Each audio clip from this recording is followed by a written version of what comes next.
जय दादा गुरु के लाल की, जय दादा गुरु के लाल की, जय दादा गुरु के लाल की, जय दादा गुरु के लाल की, जय दादा गुरु के लाल की, जय दादा गुरु के लाल की, जय दादा गुरु के लाल की, जय दादा गुरु के लाल की, जय दादा गुरु के लाल की।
जा रहा है सब।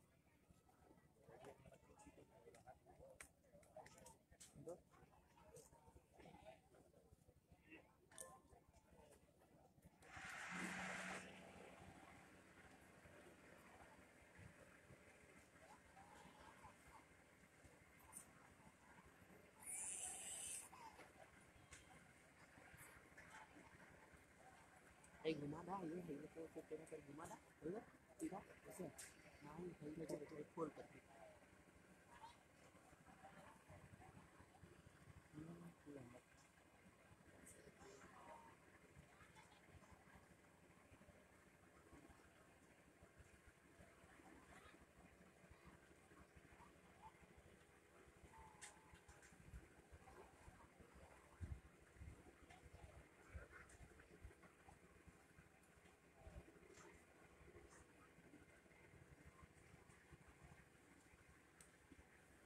बच्चे ए चलो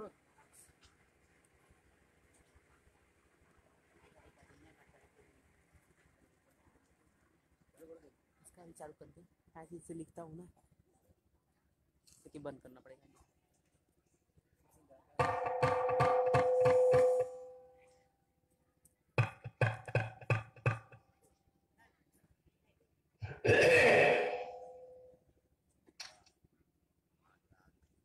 चलो चलो जल्दी चलो, दौड़ते आओ, सत्संग का समय हो गया। सब लोग सामने आके बैठो। एक एक वचन वाणी को बड़ी सावधानी के साथ सुनो।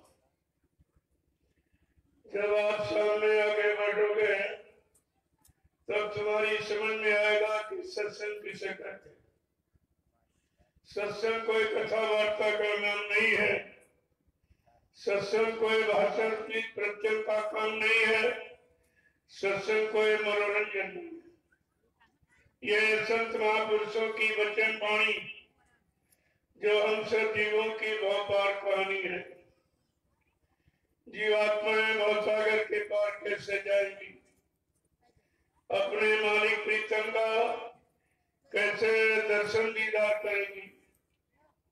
रमियो इस युक्ति का नाम है सत्संग और मिलाने वाले को कहते हैं संत सतगुरु।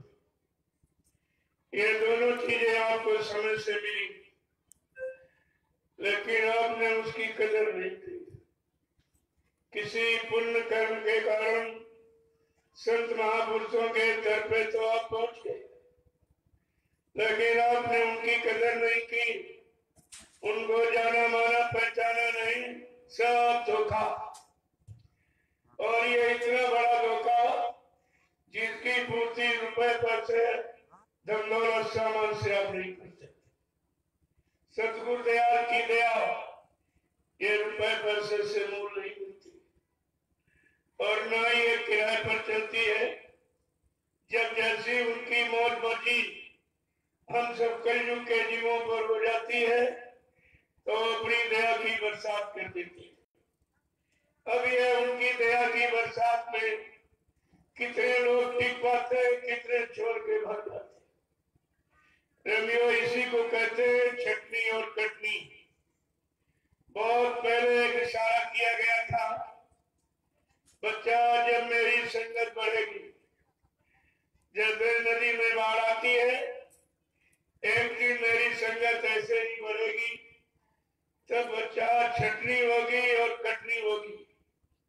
इस पर भी जो लोग नहीं मान पाए, नहीं समझ पाए, तो कुदरत चटनी भी करेगी।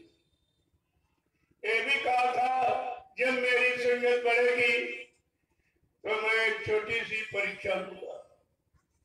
मैं देखूंगा कौन मेरा आशिक है, कौन मेरी गति संपत्ति धन दौलत जमीन जायदाद मान सम्मान का आशिक, कौन मेरा चेला है, कौन मेरे चेलों का चेला है, कौन गुरमुख है, कौन मनमुख है, कौन सत्संगी है, कौन संसारी है, कौन भजनानंदी है, कौन विषयानंदी। कहा था इतने टेस्ट लूंगा। आज हमारे आपके सबके टेस्ट हो रहे। जरा अपने आप में घूम के देखिए कि गुरु के प्रति तुम्हारे में आस्था विश्वास कितना रह गया है। गुरु से कितना प्रेम, कितना सेवा श्रद्धा भाव रह गया, और गुरु के वचनों पर आपने कुर्बानी कितनी की। प्रेमियों, ये है परीक्षा। कैसा अनोखा तरीका इस सृष्टि में किसी गुरु सदगुरु ने इस तरह से अपने शिष्यों की सरल परीक्षा ली। तुम्हारी परीक्षा नहीं ली, गुरु ने अपनी परीक्षा ली, क्योंकि हम लोग परीक्षा के काबिल नहीं। जब आपने सत्संग सुना नहीं, सेवा की नहीं, भजन किया नहीं, तो परीक्षा कैसे होगी। जब कोई जानकारी, कोई पढ़ाई आपने सदगुरु के वचनों की नहीं की, न उनके वचनों को संभाल के रखा, तो आप परीक्षा कर सकते। गुरु ने अपनी परीक्षा गुरु ने अपनी दी और फेल तुम हो गए। तुम सब कैसा कोई ऐसा नहीं बचा। ये 45 करोड़ जीवों को बाबा जी ने सतपथ के रास्ते में लाके खा दिया। उसमें भी एक भी ऐसा नहीं निकला जो गुरु की शरण में रुका। कोई इधर भाग गया, कोई इधर भाग गया, कोई इधर। मैं आपसे यही पूछना चाहूंगा कि जहां भटके गए वो पार करेंगे, या रुपए पैसे धन दौलत जमीन जायदाद पार करेगा कि गुरु पार करेगा। इतनी भी समझ तुम्हारे में नहीं रही। गोस्वामी जी महाराज ने इसी बात को सत्य प्रमाणित करने के लिए रामचरित मानस के उत्तरकांड में सबको लिखा। उन्होंने क्या लिखा है कि गुरु बीन भाव निधि तरना कोई, और जो भी रांची शंकर सम होई। कहा कोई ब्रह्मा विष्णु महादेव के समान धनवान बलवान बुद्धिमान कीर्तिमान क्यों न बन जाए, लेकिन भवसागर से पार जाना ये गुरु का काम, और कोई नहीं कर सकता। इस काम के लिए गुरु आते हैं कि जीवों को भवसागर से पार करने। और संत सतगुरु किस लिए आता है? जीवात्मा को जगाना, परमात्मा से मिलाना, और अपने जगह नाम जहाज पर बैठा कर इन जीवात्माओं को इनके घर पहुंचाना। यह है सतगुरु का काम। प्रेमियों, गुरु अलग है, संत अलग है, सतगुरु अलग, और परम संत इन सब से अलग है। लेकिन अभी आप गुरु को नहीं पहचानता, तो संत सतगुरु को कैसे पहचानोगे? और परम संत ने ऐसी शक्ति कभी आई नहीं मृत्यु लोक में, इसीलिए आपने बाबा जी को पहचान नहीं पाया। न उनके काम की जानकारी रख पाई, न परिवर्तन की भूमिका व्यवस्था को आप समझ पाए हो। ये तुम्हारी समझ में कुछ नहीं आया। इसलिए एक एक वचन को बड़ी सावधानी के साथ, जब तक वचनों को नहीं सुनोगे, शंका संदेह भूल भ्रम से बच नहीं सकते। ये तो काल माया का देश है। यहाँ काल माया ने मिलकर सबको फंसा के रखा। ऋषि मुनि योगी महर्षि, ये सब जितने ब्रह्मचारी 48 शक्तियां, ज्ञानी विज्ञानी आए, सबको फंसा के रखा। कोई भी जीवात्मा रूह यहाँ से निकल नहीं पाएगी। जब 3 युगों में जीवात्मा को फंसा देकर नहीं निकल पाई, तब सदगुरु दयाल ने दया कृपा किया। उनकी मौज हुई। उन्होंने अपना सत्यलोक मंडल छोड़कर इस मृत्युलोक मंडल पर हम सब जीवात्माओं को काल माया के देश में फंसा देखकर लेने के लिए आ गए। और ऐसे नहीं आवाज लगाई, तुम आवाज भी नहीं समझ पाए हो कि ऐसी आवाज जीवात्माओं के लिए और कभी इस मृत्युलोक मंडल में किसी संत ने लगाई है। आपकी समझ में कुछ नहीं आया, तो आप एक एक वचन को पहले सुन लीजिए। तुम्हारी सारी शंका चली जाएगी, क्योंकि शंका समाधान और कहीं से नहीं होता। शंकाओं का समाधान का एकमात्र रास्ता है सद्गुरु की शरण कि बहुरी काल करिए सत्संगा और तब ही हो इस संशय सब भंगा। बहुत समय तक सत्संग करो, सुनो सुनाओ, पढ़ो पढ़ाओ नहीं करो। जब करोगे तो करने का फल मिलेगा। कथनी का, बकनी का, रटनी का, सुनने का कोई फल नहीं, पर यहाँ करने का। इसीलिए आपके लिए सिद्धांत लिखा गया कि कर्म ही पूजा है। धर्म पूजा, कथा वार्ता पूजा, मिट्टी मूर्त, कागज पत्थर, मंदिर मस्जिद के पूजा नहीं है। पूजा कर्म ही। जब इस मनुष्य मंदिर में अच्छे सच्चे कर्म करोगे तो ये मनुष्य मंदिर जब पाक साफ पवित्र रहेगा, इसी में परमात्मा की चेतन मूर्ति जीवात्मा बैठी हुई है। जब सच्ची मूर्ति तो इस मंदिर, और जो आपने बनाया ईंट पत्थर का, उसमें नकली मूर्ति लाके बैठे। और ये भी नहीं समझ पाए हो कि असली मंदिर कौन और नकली कौन। ये मनुष्य मंदिर जो हम आप लिए बैठे हो, ये भगवान ने खुद बनाया, और ईंट पत्थर वाला वो इंसान ने बनाया। तो भगवान अपने वाले में रहेगा कि तुम्हारे वाले में? अगर तुम्हारे ईंट पत्थर के मकान में कभी भगवान आया होता या रहा होता तो जरूर किसी न किसी को मिला होता। किसी पंडा पुजारी ने बताया आपको, उनको मिला। मुल्ला मौलवी ने बताया कि हमको मस्जिद में खुदा मिला है। ईसाइयों ने बताया कि हमको गिरजाघर में गार्ड मिला है। या सिखों ने बताया कि इस मनुष्य गुरुद्वारे में गुरु मिला है। यह सब जानकारी आपको रखनी चाहिए। लेकिन जब संत महापुरुषों के वचनों से अलग हो जाओगे, उनकी चरण और स्वयं से अलग चले जाओगे, उनकी परमार्थी सेवा से हट जाओगे, तो दया से खारिज हो जाओगे। फिर ये दया कहीं नहीं मिलती। अरे दया से काम होगा, दुआ से नहीं। दुआ का घाट ये है मन का, और दया का घाट ये है जीवात्मा। जब दया के घाट पर दया कौन करेगा? संत सद्गुरु, वो दया करने आते हैं। बाकी जितनी शक्तियां ये सब दुआ दे रहे हैं। रात पाठ धन दौलत, मान सम्मान, सामान, पद पत्री, बाल बच्चे, ये दिलाना उनका काम। लेकिन जीवात्मा जगह परमात्मा से मिले, जीवात्मा अपने घर पहुंचे, परमात्मा का दर्शन करे, रूह अपने घर पहुंचे, खुदा का दीदार करे, ये केवल संत महात्मा फकीरों की बस की बात। ये काम सृष्टि में कोई नहीं। अब चाहे संत कह लो, चाहे फकीर कह लो, गुरु कह लो, चाहे मुर्शिद कह लो, एक ही बात। खुदा करो, भगवान को एक ही बात, मुरीद को, शिष्य भक्त को एक ही बात। ये तो आपने भाषा का झगड़ा खड़ा कर दिया, और उसी के भाषा के झगड़े में और तुम्हें आपस में लड़ झगड़ रहे।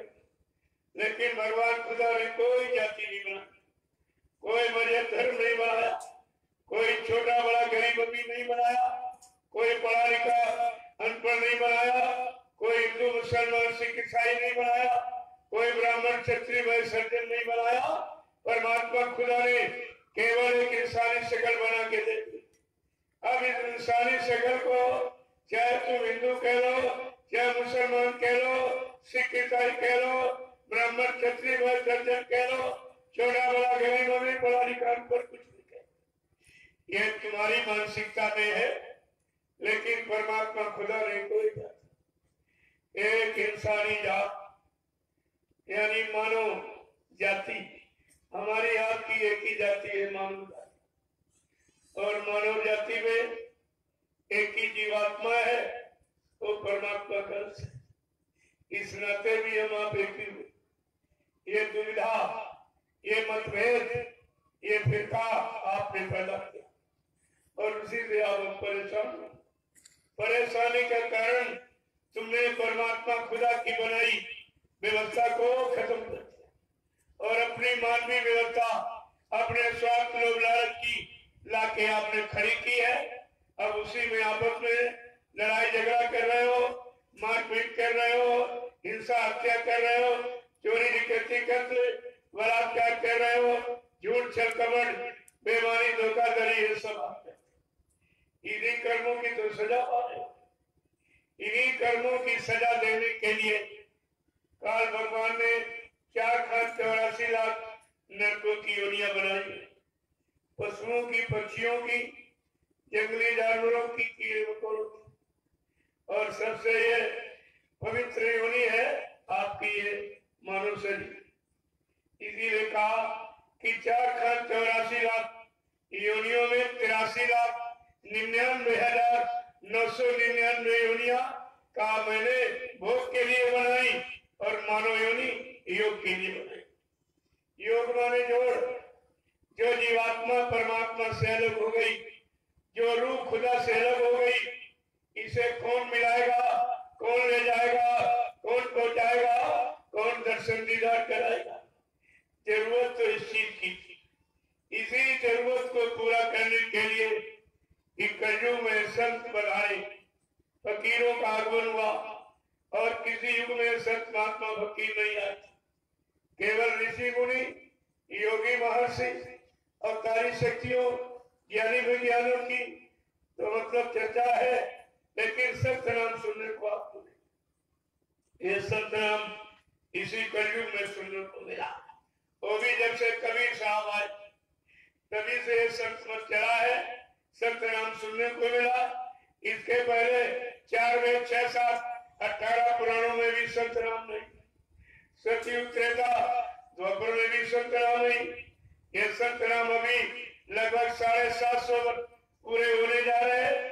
जब तक कबीर साहब आए तभी से ये संत नाम और संत मत की चर्चा है। इस कलयुग में हजारों संत आए, अपने अपने समय में जीवों के लिए जो उचित समझा, जरूरी समझा, लाभकारी समझा, उसी नाम को जगाया और उसी नाम का प्रचार करा दिया। कबीरदास ने साहब नाम जगाया, शिवदयाल सिंह महाराज ने राधा स्वामी नाम जगाया, और नानक देव जी महाराज ने वाहेगुरु नाम जगाया, और बाबा जी ने आज हम सब कलयुग के जीवों को लाभ देने के लिए शारीरिक परेशानी, कष्ट, मुसीबत, लड़ाई झगड़ा, दैवी प्रकोप, दुर्घटना, इनसे आपको मुक्त कराने के लिए जय गुरुदेव नाम जगाया। जो नाम जगाया जाता है प्रेमियों वही नाम काम करता है। जगाए नाम से जीवात्मा जगती है, पढ़ाए नाम से, सुनाए नाम से और लिखे हुए नामों से नहीं जगती। ये बराबर आपको ध्यान में रखना चाहिए। लेकिन आप सब भूल गए।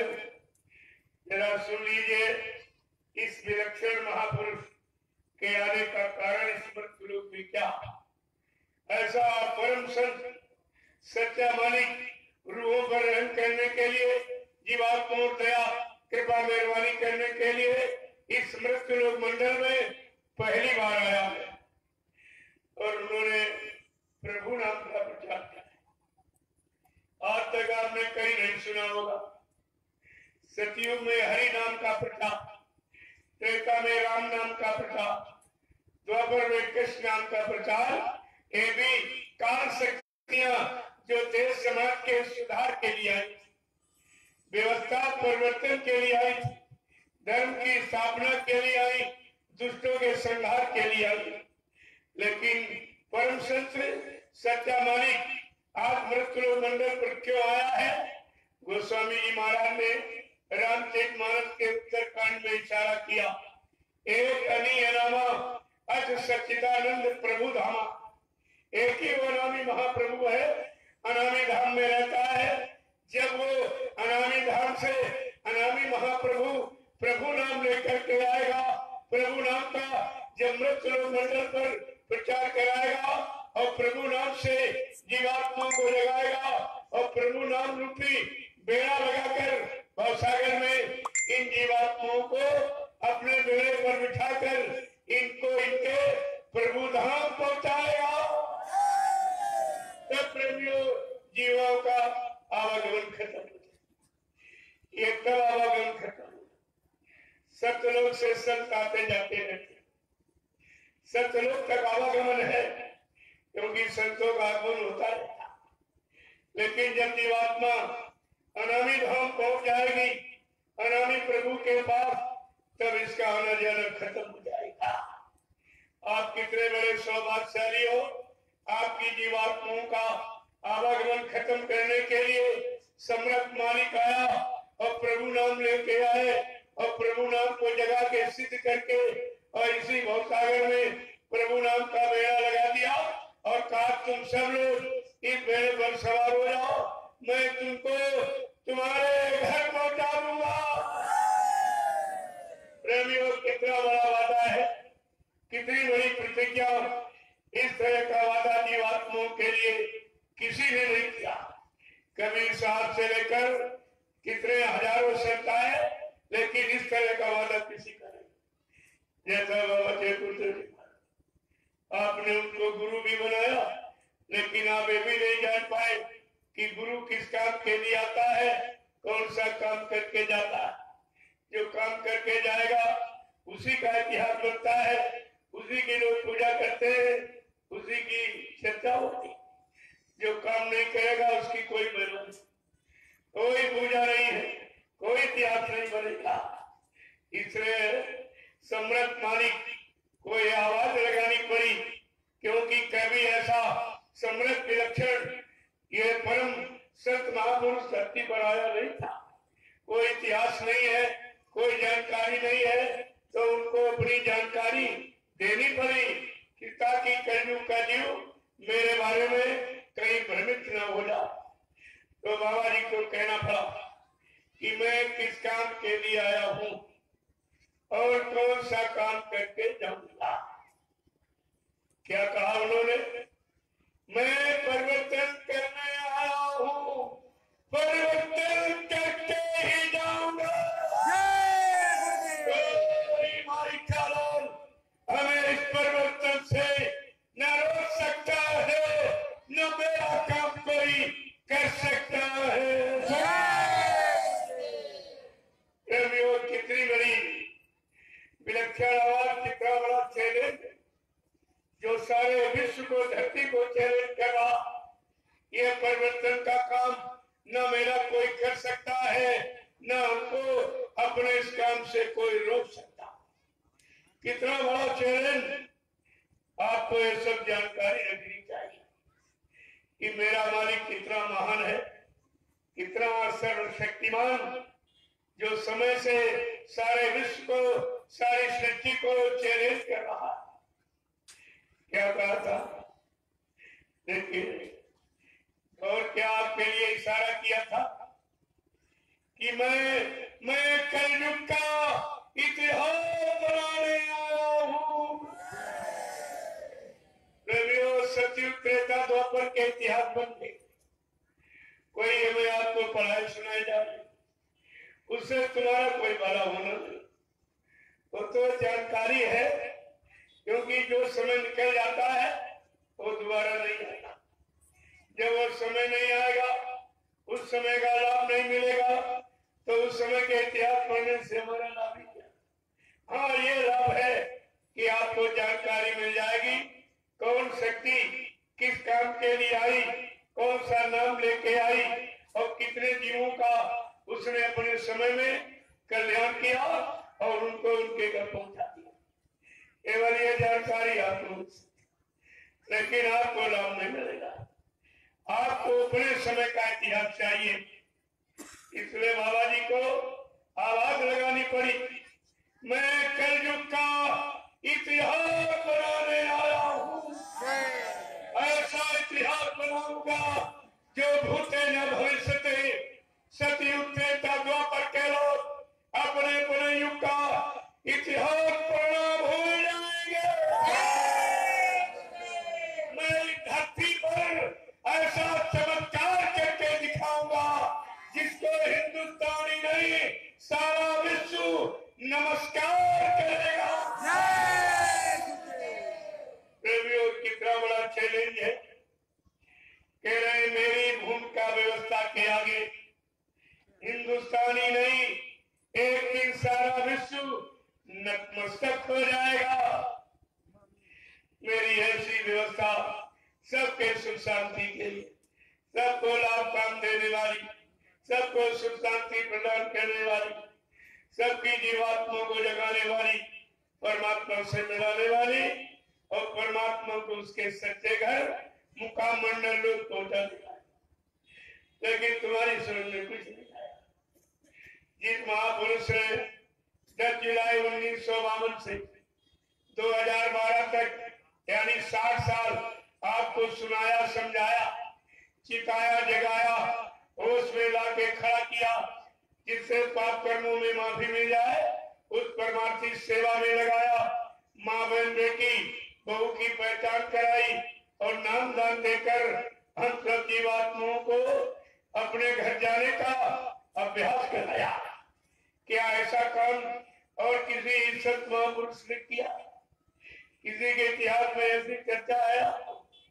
और तुम अपने मालिक को नहीं न जान पाए, न मान पाए, न पहचान पाए, न अपनी जीवात्मा का उद्धार करा पाए, न पाप कर्मों में माफी करा। आपने कितना भारी नुकसान किया कि इस नुकसान की पूर्ति रुपए पैसे धन दौलत से हो जाएगी। ये देखिए सर, बाबा जी ने ये भी कहा, मैं कलयुग को भगाने आया हूँ और सतयुग को लाने आया हूँ। जब तक कलयुग को भगा नहीं दूंगा, सतयुग के लाके खड़ा नहीं कर दूंगा, तब तक ये मानव शरीर से मैं जाने वाला नहीं हूँ। फिर आप शंका में कैसे करेंगे? अभी न कलयुग गया न सतयुग आया और तुम कह रहे बाबा जी चले गए। फिर ये काम कौन करेगा? जिनके पास गए हो सतगुरु दयाल को छोड़कर, उनसे पूछिए कि तुम कलयुग को भगा सकते हो, सतयुग को ला सकते हो, सबको न्याय सुरक्षा रोजी रोटी की व्यवस्था बना के दे सकते हो, सबको शाकाहारी बना सकते हो, सबकी जीवात्माओं को जगा के परमात्मा से मिला सकते हो। तुम्हारे किसी के पास नाम जहाज है जिस पर बैठा कर हमारी जीवात्मा को हमारे घर पहुंचा सकते? प्रेमियों, अगर तुम प्रश्न करने लगो 2 मिनट में सच्चाई का राज खुल जाएगा कि सत्य क्या है, झूठ क्या है, असल क्या है, नकल क्या है, सत्यता क्या, बनावट क्या, ये सब तुम्हारी समझ। लेकिन जब गुरु के वचनों को आपने संभाल के रखा नहीं, तभी तो आप शंका में चल गए। ये बाबा जी को सब कहना पड़ा कि कलयुग का जीव कहीं मेरे बारे में शंका संदेह भूल भ्रम में न चला जाए। मेरी दुआ दया के भंडार से कहीं हट न जाए। चरण शरण में सच्ची सुख शांति मिलने वाली जगह कहीं छूट न जाए। प्रेमियों, मुक्ति संत चरण की दासी, मुक्ति संतों के चरणों में है। जिन संत सदगुरु के चरण शरण को छोड़कर तुम जहां गए हो वहां चरण की पैर है। अरे पैरों की महिमा की चरणों की महिमा। तुम्हारी इतनी बात भी समझ में नहीं आई है कि चरणों में मुक्ति मिलेगी, इनके पैरों में मुक्ति है। जरा सा भी अगर बच्चों पर, सत्संग पर ध्यान आपने दिया होता तो स्वार्थी लोग ही लालची तुमको अपने सच्चे परमात्मा के रास्ते से कभी हटा नहीं सकते थे और सदगुरु चरण और शरण से कभी आपको वंचित नहीं करते। लेकिन आपने किसी वचन को जाना।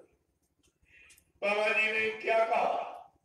मैं कलयुग को भगाऊंगा, सतयुग को लाऊंगा, सबको न्याय सुरक्षा रोजी रोटी की व्यवस्था बना के दूंगा, सबको शाकाहारी बनाऊंगा, सबकी जीवात्मा को जगाऊंगा, परमात्मा से मिलाऊंगा और अपने जगह नाम जहाज पर बैठा कर इन जीवात्माओं को इनके घर पहुंचाऊंगा। प्रेमियों, क्या तुम्हारी जीवात्मा जाग गई, परमात्मा से मिल गई, घर पहुंच गई? जो तुम कह रहे हो पहुंचाने वाला चला गया। फिर ये काम करे हो, इस पर आपको विचार करना। बाबा जी ने जब आपको नामदान दिया तब भी आपसे वादा किया, कहा बच्चा मैं अजर अमर देश से आया हूँ, जब तक इन जीवात्माओं को अजर अमर देश नहीं पहुंचा दूंगा, मैं चैन से बैठने वाला नहीं हूँ। जब तक मेरा एक भी जीव यहाँ रहेगा, मैं बराबर मौजूद रहूंगा। जब मेरे जगह सारे जीव चले जाएंगे, मैं पीछे से जाऊंगा। फिर आपसे कब फिर से चले। इसका मतलब आपने गुरु के वचनों को समझ लिया, सत्संग वचनों को तुम्हारे कानों ने तो सुना, लेकिन शैतान मन ने स्वीकार नहीं किया और आपने वचनों को भुला दिया। भुलाने का कारण कि तुम भूलभुलैया में खुद ही चले जाए। यह सब जानकारी आपको रखनी चाहिए। अगर ये तुम्हारे पास जानकारी होती, प्रेमियों, तुम्हें कोई शंका संदेह भूल भ्रम में फंसा नहीं सकता। इसीलिए बाबा जी ने सत्संग के दौरान कितनी बार कहा, बच्चा ये काल माया का देश है, कलयुग जोर कर रहा है। कलयुग के जीव स्वार्थी, लोभी, लालची, मानी, अभिमानी, गुमानी।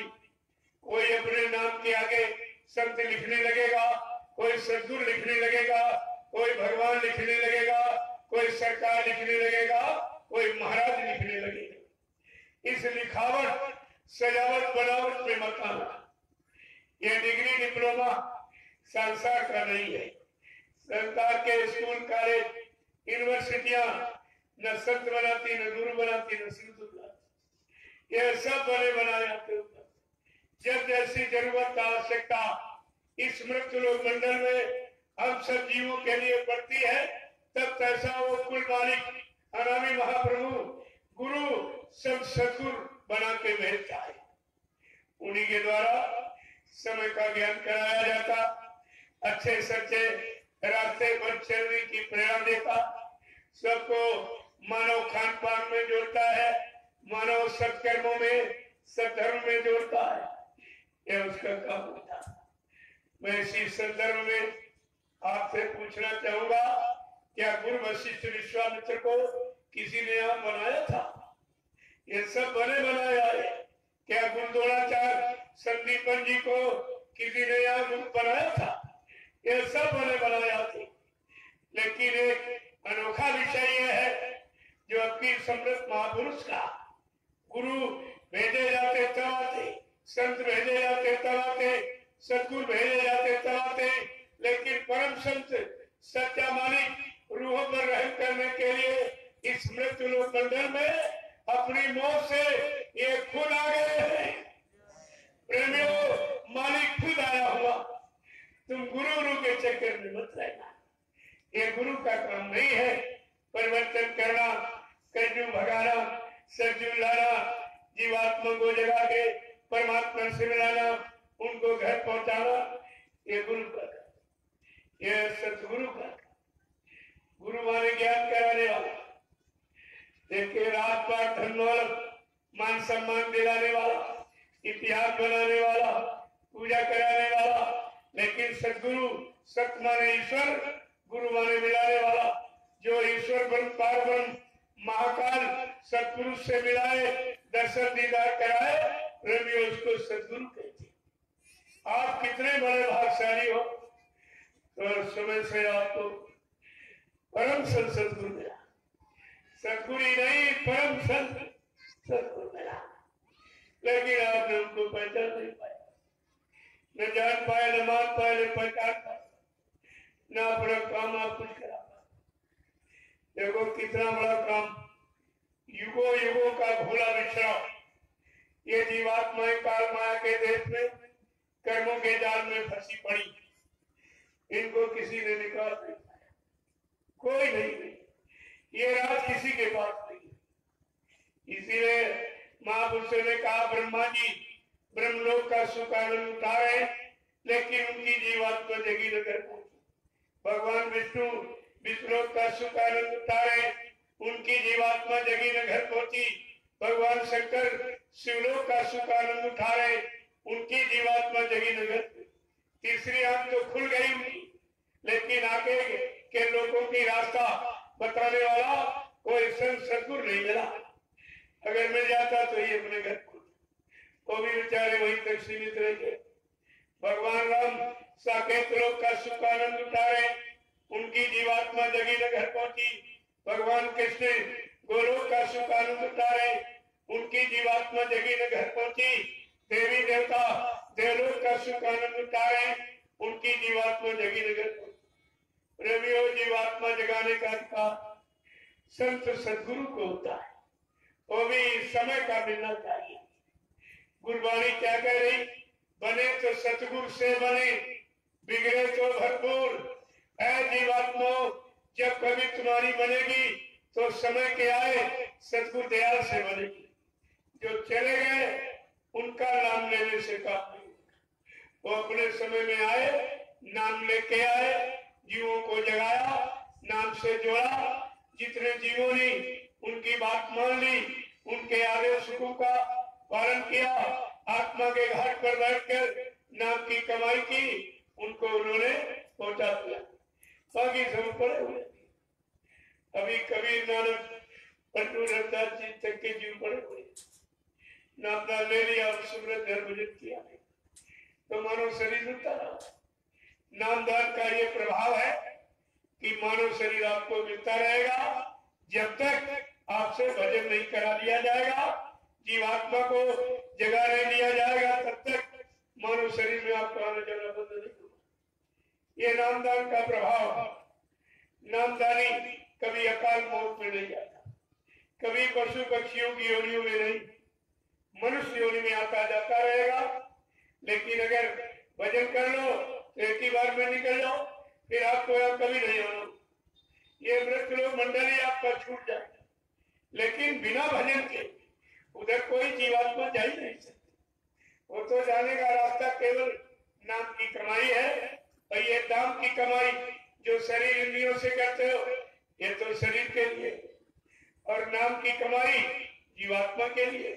ये दोनों कमाई आपकी। इधर 8 घंटे नाम की कमाई, धाम की कमाई करो, जिससे परिवार बाल बच्चों का पालन पोषण करने आ। लेकिन सच्चाई ईमानदारी मेहनत, किसी का कर्जा न चढ़ेगा, इतना आपको ध्यान रखना। 8 घंटे जब आपने काम कर लिया तो शाम को आओ, अपने बाल बच्चों की खिदमत सेवा, एक आपकी ड्यूटी है। और जब कोई काम तुम्हारे पास संसार शरीर परिवार का ना हो तो सोने के पहले और भोजन के पहले इसी मनुष्य मंदिर में आत्मा के घाट पर बैठकर परमात्मा प्रभु के नाम की कमाई कर। ये कमाई तुम्हारे साथ आएगी। जो शरीर इंद्रियों से वो यही छूट जाएगी, क्योंकि शरीर भी यही रह जाएगा। ये शरीर परमात्मा से नहीं मिलेगा, जीवात्मा मिलेगी। शरीर काल का है, जीवात्मा दयाल की है, तो दयाल का अंश ये दयाल को पाएगा, और काल वाला सामान ये सब यही रह जाएगा। जो तुमने ये शरीर भी काल का, ये भी यही छूट जाएगा। और शरीर के लिए जो जमीन दुकान मकान आपने बनाया, ये भी यही छूट जाएगा। रुपए पैसे धन दौलत सोना चांदी इकट्ठा किया, वो भी यही छूट जाएगा। और शरीर से जो पद पत्नी बाल बच्चे भाई बहन बराबर आपने तैयार किया, ये भी यही छूट जाएगा। ये सामान सब काल का।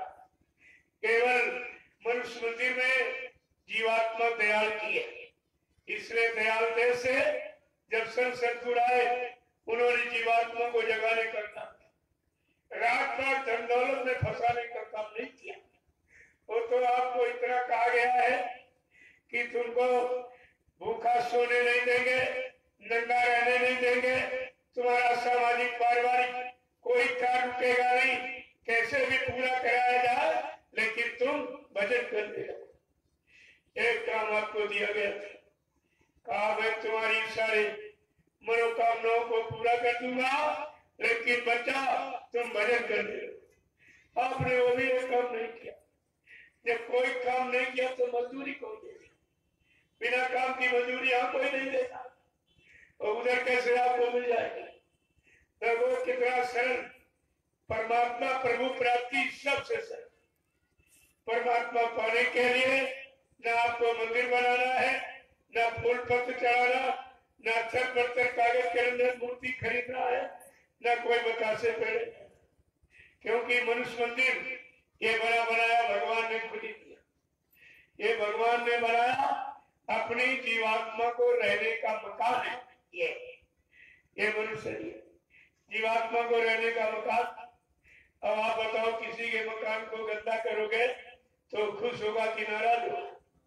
जब ये भगवान का बनाया ये मकान है जीवात्मा के रहने का, इसमें मुर्दा मांस यानी गंदगी और बुद्धि नाशा नशा शराब जिसके पी लेने से बुद्धि पागल हो जाती, माँ बहन बेटी बहू की पहचान खत्म हो जाती। जब ऐसे गंदे काम करोगे, गंदगी फैलाओगे तो भगवान खुश होगा कि नाराज? इतनी भी तुम्हारी समझ में नहीं आई? जो तुमने बनाया ईट पत्थर का नकली, उसमें झाड़ू पोछा लगा दिया, उसमें कोई गंदगी नहीं फैला। न कोई वहां शराब पीता है, न मुर्गा भी डंडा खाता, न कोई विचार को चार, कुछ नहीं। जहाँ कुछ नहीं उसमें सफाई, और जहाँ सब कुछ उसमें गंदगी फैला। तुम्हारी ये भी समझ में नहीं आया कि असली मंदिर कौन है और नकली कौन है, और किस मंदिर में चेतन मूर्ति बैठी और उस मंदिर में नकली मूर्ति पत्थर की खरीद के ले, न बोलेगी न चलेगी, न लेगी न देगी, न कुछ कहेगी न रोकेगी टोकेगी, कुछ ना। और इधर फौरन कोई गलत काम करो तो आत्मा फौरन ठीक नहीं। लेकिन शैतान मन का कहना आपने 3 युगों से माना है और वो बलवान हो गया, और उसी मन की आप आत्मा लेते हो और जीवात्मा की सच्ची अच्छी नेक भली सलाह को आप ठुकरा देते, और मन आपको ले जाता बुरे पाप कर्मों में डाल देता। फिर पहले तो कार्य करवाता, पूरे कर्म पाप कर्म तुमसे करवाता, रस अपना लेता है और पाप कर्मों की सजा तुम्हारे शरीर से भुगतान कराता। कितना चतुर चालाक है ये। तभी महापुरुषों ने लिखा है, अपराध करे कोई और, सजा कोई और पावे। अपराधी है मन जो बुरे कर्मों की सलाह देता, लेकिन बेचारा पीटा जाता। तब लोग कहते मारो उसको बचाते नहीं, बहुत बुरा काम इसने किया। और कराने वाला शैतान मन तो दिखाई नहीं देता, वो तुम्हारी पकड़ में आता नहीं। बेचारे शरीर की पिटाई होती है और कार्य करवाता है मन। ये भी तुम्हारी बात समझ में नहीं आई। जब संत महापुरुषों ने देखा ये शैतान मन की करतूत है, जिसके कारण जीवात्मा काल माया के देश में फंसी पड़ी है, चलो इस शैतान मन को रोका जाए। जब सतगुरु ध्यान आए, उन्होंने शैतान मन को रोकने की युक्ति बताई। आज तक किसी ने मन को रोक ही नहीं पाया, केवल संत सतगुरु ने जब आए तो उन्होंने आपको रास्ता बताया कि सत्संग करो, सेवा करो और भजन करो। ये 3 रास्ते मन को रोकने। जब मन रुक जाएगा और इसी अध्यात्म की कमाई में तुम्हारा सहयोग करने लगेगा, तब ये जीवात्मा निकल जाएगा। ये शैतान मन के कारण बेचारी फंसी पड़ी है, क्योंकि जब ये सत्यलोक से आई तो बीच में त्रिकुटी धाम छठा चक्र है, वहां से वो मन का घाट, यहाँ से मन को साथी बना लिया कि चलो हम तुम नीचे लोगों को देख कर आएंगे, हम तुम्हारे बिना वापस नहीं लौटूंगी। ये जीवात्मा ने वादा कर दिया। अब बेचारी इसी वादा में फंस गई है। जब यहाँ आई और मनुष्य शरीर में, तो जीवात्मा तो यहाँ पर रह गई। ये दोनों आंखों का मत भाव, जहाँ पर पुरुष चंदन लगाता है, महिलाएं मेहंदी लगाती, ये स्थान है जीवात्मा का। ये इशारा टिक मार्क आपके लिए सिग्नल रखा गया था। अरे शरीर तो बहुत बड़ा है, कहीं चंदन कहीं मेहंदी लगाई जा सकती, इसी स्थान का चुनाव क्यों किया? ये बताया गया ये जीवात्मा का घाट। जब तक इस घाट का कोई जानकार संत महापुरुष नहीं मिलेंगे और जीवात्मा को नाम का आधार नहीं पकड़ाएंगे, तब तक जीवात्मा अपने घर की तरफ जा नहीं सकती, उधर नहीं जा पाएगी। इधर बेचारी फंसी पड़ी रहेगी। और मन नीचे उतर आया इंद्रियों के घाट पर, भूखों का गंदा शरीर रस लेकर सारी शक्ति को यहाँ खराब कर दिया। इतना कमजोर हो गया है, अब इसके बस की बात नहीं है ये खड़ा होकर जीवात्मा तक पहुंच सके। इसीलिए इसी मन को ठीक करने के लिए सदगुरु दयाल आए और आपको रास्ता दिया, लेकिन तुमने रास्ते की भी जानकारी नहीं, न उनकी जानकारी न रास्ते की जानकारी। आपकी समझ में तो कुछ आया नहीं। बाबा जी ने पहले भी आपसे कहा आगे बहुत खराब समय आ रहा, बच्चा मेरे सत्संग वचनों को बहुत संभाल के रखना। अगर कहीं मेरे सत्संग वचनों को तुमने भुला दिया तो मेरी दुआ दया के भंडार से तुम करोड़ों को पीछे चले जाओगे और ये स्वार्थी लोभी लालची तुमको हमारी शरण से हटा देंगे, अपने स्वार्थ लोभ लालच में फंसा देंगे, तुम्हारा परमार्थी रास्ता रुक जाएगा। लेकिन आपने वो भी वचन नहीं माने। बाबा जी ने भी कहा सूरज पूरब में निकलता पश्चिम में डूबता है, ये कुदरत का अधिकार का नियम। अगर कुदरत भी अपने नियम को बदल दे, पुरानी सूरज पूरब के बजाय पश्चिम में निकलने लगे, कहा बच्चा तुम इसको मान लेना। अगर ये जमीन आसमान की जगह चली जाए, आसमान उतर कर जमीन की जगह पर आ जाए, तुम्हें भी मान लेना। लेकिन बच्चा जो मैं मंच पर बैठकर बोल दूंगा वो इधर उधर होने वाला नहीं है। प्रेमियों क्या मंच का बोला हो गया पूरा। बाबा जी ने जो भी मन से बोला हो गया। अभी तो उनके वचनों की शुरुआत भी नहीं हुई और तुमने गुरु के जाने की शुरुआत कर दी। फिर इन वचनों की पूर्ति कौन करेगा?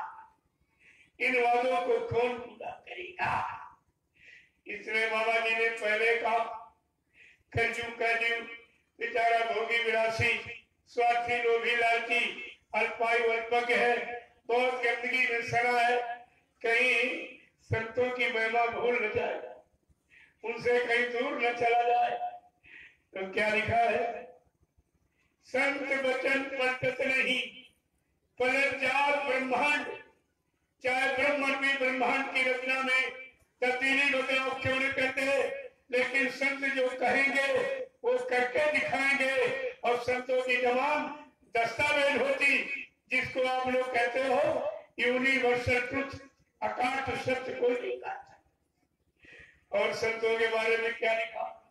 संत लेख पर मेख मारे, मेटे अंक कुंड भाल के, जो ब्रह्मा ने कर्म करा दी, हमारे आपके पाप पुण्य कर्मों की सजा और लाभ देने की संत महापुरुष सेवा करा के, सेवा के द्वारा ब्रह्मा के कर्म का लिखा अक्षर जिसको भाग किस्मत कहते हो उसको भी बदल देती।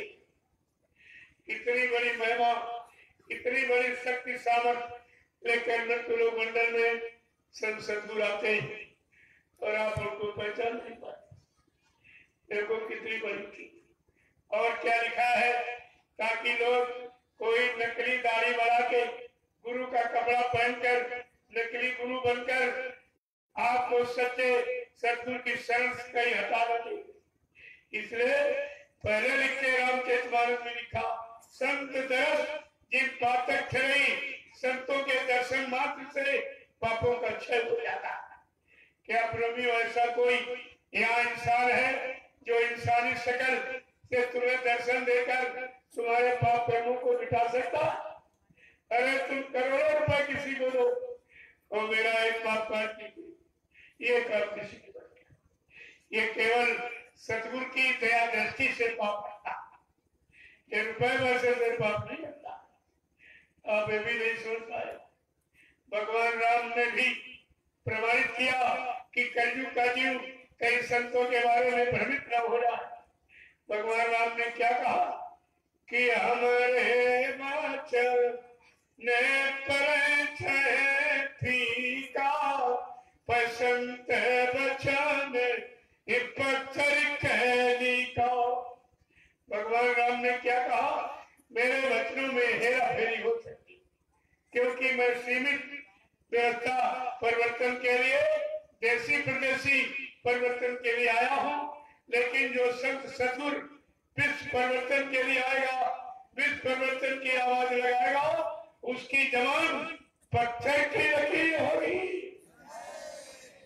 भगवान राम को भी आपने झूठा किया, तुमने तो किसी को माना ही नहीं। तुम्हारी कौन सी क्वालिटी कही जाए, तुम किस क्वालिटी के भक्त हो? तुम्हारी तो कोई क्वालिटी नहीं, तो कितना बड़ा आपने अपना नुकसान कर।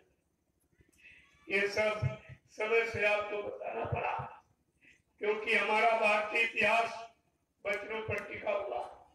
आज भी वचनों की महिमा है। राजा दशरथ के पास के कई के 2 वचन कहा, मेरे वचनों को संभाल के रखना, मैं किसी समय मान सकती हूँ।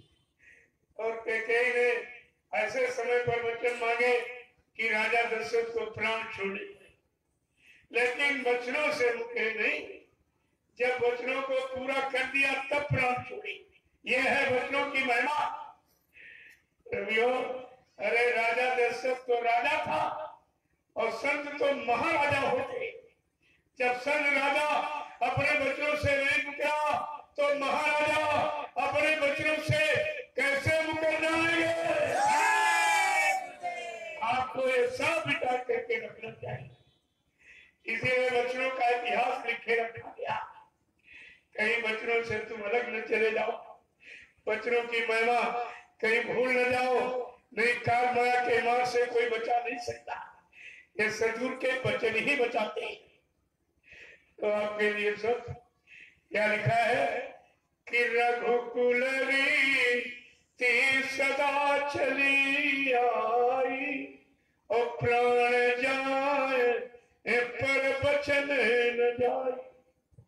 ये भगवान कुल की मर्यादा है कि चाहे प्राण चले जाए, लेकिन वचनों को पूरा करके ही शरीर से प्राण निकलने दिए जाएंगे। देखिए भगवान कुल की, और ये सतगुरु भगवान कुल की मर्यादा जो आपने बोला दी। तुमने तो सारी महिमा खत्म कर दी। 750 वर्ष में जितने संत आए, सारे संतों की महिमा आपने खराब की है। सब संतवाणी गुरबाणी को आपने झूठा कह के उस पर कलंक लगाया है। ये आपको सजा भोगनी पड़ी। ऐसा नहीं है। क्या किसी संत का इतिहास पढ़ के देखिए जो भी धरती पर आया और किसी संत ने समाज देश के लिए कोई संकल्प लिया हो, प्रतिज्ञा की हो, वादा किया हो और न पूरा कर पाया हो, बिना पूरा किए ही बीच में बिना बताए धोखा दे के मर के चला गया हो? ऐसा कोई संत का इतिहास है? किसी गुरु का इतिहास, किसी ऋषि मुनि योगी मार्तियों का और तारी शक्तियों का कोई ऐसा इतिहास जितने देश समाज की उन्नति उत्थान प्रकृति के लिए कोई संकल्प लिया हो, वादा किया हो, प्रतिज्ञा की हो और न पूरा कर पाया हो, बिना पूरा किए ही बीच में बिना बताए धोखा देके मर के चला गया हो? ऐसा कोई इतिहास है? फिर आप अपने मालिक के लिए संकल्प कितने वचनों को आपके साथ 10 जुलाई 1952 से 2012 60 साल आपको सुनाया और आपने प्रचार भी किया और तुम ही फंस गए। तुम्हें नहीं समझ पाए, सबको सुनाते रहे, समझाते रहे, लेकिन अपने शैतान मन को न तुमने कभी सुनाया और न समझा पाए, और तुम्हारे मन ने और गुरु के विषय में तुमको ही धोखा दे दिया, तुम्ही को धोखा दे दिया। गुरबाणी क्या कह रही है? बने तो सतगुरु से बने, बिगड़े तो भरपूर। ऐ जीवात्मा, जब कभी तुम्हारी बनेगी तो समय के आए सतगुरु दया से बनेगी, नहीं बिगड़ जाएगी। और गुरबाणी क्या कह रही है? और कहीं से जो बने तो जानो सब धूल। और कोई बीच में खड़ा होके ये कह दे हमको अधिकार मिल गया, जीवात्मा को हम खड़ा करेंगे, जगाएंगे, गुरबाणी कह रही है झूठ है, धूल मिट्टी के समान है। जीवात्माओं को जगाने का अधिकार केवल समय के संग सतगुरु को होता है। इसीलिए कहा सतगुरु एक, गुरु को तेरे। प्रेमियों, संसार में समय का सतगुरु एक ही आता, जो जीवात्माओं को लेने के लिए, उनके घर पहुंचाने के लिए समय का एक किया। और गुरु बहुत आए तुम्हारे शरीर के साथ। इसीलिए कितने गुरु जोड़े गए? प्रथम गुरु पिता और माता जो है रक्त बीज के दाता, दूसरे गुरु भई वो दाई जो गर्भवास की मैल छुड़ाई। तीसरे गुरु नाम जो धारा ले नौ जो गाँव पुकारा। चौथा गुरु जो शिक्षा दीना तब संसारी मार्ग चीना। पांचवा गुरु जो दीक्षा दीना राम नाम का सुमिरन कीना। छठवां गुरु परम सत्तारा ओंकार से नाता जोड़ा। लेकिन सतवा सतगुर और शब्द रखा और जहां का जीव तहां पहुंचा। ये सतगुरु का ये और किसी का काम नहीं। ये सब बताया समझाया सुनाया गया लेकिन फिर भी तुम्हारी समझ में कुछ नहीं आया। गोस्वामी जी महाराज जो गृह संत थे इसी कलयुग में आए थे लगभग 550 वर्ष पहले। उन्होंने रामचरितमानस की रचना किया। पहले तो उन्होंने घट रामायण लिखी। इस घट के अंदर उन्होंने सब सिद्ध किया। जो रोम रोम में रम रहा बोल रहा वो राम अंदर ही बैठा। भरत जो अच्छे सच्चे भाव में रथ है वो भी भरत अंदर में। लक्ष्मण जिसका मन सही लक्ष्य निशाने पर वो भी अंदर बैठा। और शत्रुघ्न जिसने काम करो लोभ मोह अहंकार जैसे शत्रुओं का हनन कर दिया हो वो भी तुम्हारे अंदर है। और ये दशरथ 10 इंद्रियों को हाँकने वाला ये रथ दशरथ मन ये भी अंदर बैठा। और अहंकार रूपी रावण वो भी आपके अंदर बैठा। जब ये अंतर घट का भेद गोस्वामी जी महाराज सुनाने लगे और काशी में जाकर ब्राह्मण पंडित विद्वानों सन्यासियों को जब घट का राज बताने लगे तो सबने बड़ा विरोध किया। अरे देखो पागल हो गया, ये क्या कह रहा है? न गंगा मानता न जमुना मानता न भगवान खुदा कुछ नहीं न नैमी न देवता, ये क्या क्या कह रहा है? अरे वो उनकी जीवात्मा जगी थी और दिव्य दर्शन करते थे। रोज दिव्य लोगों का जीवात्मा सब लोगों में उनकी जाती थी और दिव्य कान खुला था। आकाशवाणी ब्रह्मवाणी ईश्वरवाणी अनंतवाणी सुनती थी। वो तो देख सुन के कह रहे थे। और ये सब विचारे अंधे, इनकी जीवात्मा की आंख खुली नहीं कान खुला नहीं। ये अंधे बहरे कैसे उनकी चर्चा को समझ ली? तो बड़ा उनको सताया गया। गोस्वामी महाराज को काशी के विद्वान पंडित ब्राह्मणों सन्यासियों ने उनको मार डालने की धमकी दी। मार दो इसको जान से। ये क्या कह रहा सब? जब महात्माओं को तुम नाराज करते श्राप देते नहीं नुकसान किसी का करते नहीं। जो दया करने आया है सबको लाभ देने आया वो ये काम नहीं करता। लेकिन जब नाराज कर दोगे तो व्यवस्था बदल देंगे। ऐसे से ऐसे फिर तुम्हारी समझ में कुछ नहीं आया। तो जब लोगों ने परेशान किया तो घट रामायण को उन्होंने बंद कर दिया और ये रामचरितमानस लिख के रख दी। तुम रात दिन लाउडस्पीकर लगा के चिल्लाते हो सीताराम मिले तुमको? मिला सीताराम का दर्शन हुआ? कुछ नहीं। ये चिल्लाने का गाने बजाने का भाषण प्रीत ये प्रवचन का विषय नहीं है। ये करने में उतारने का विषय है।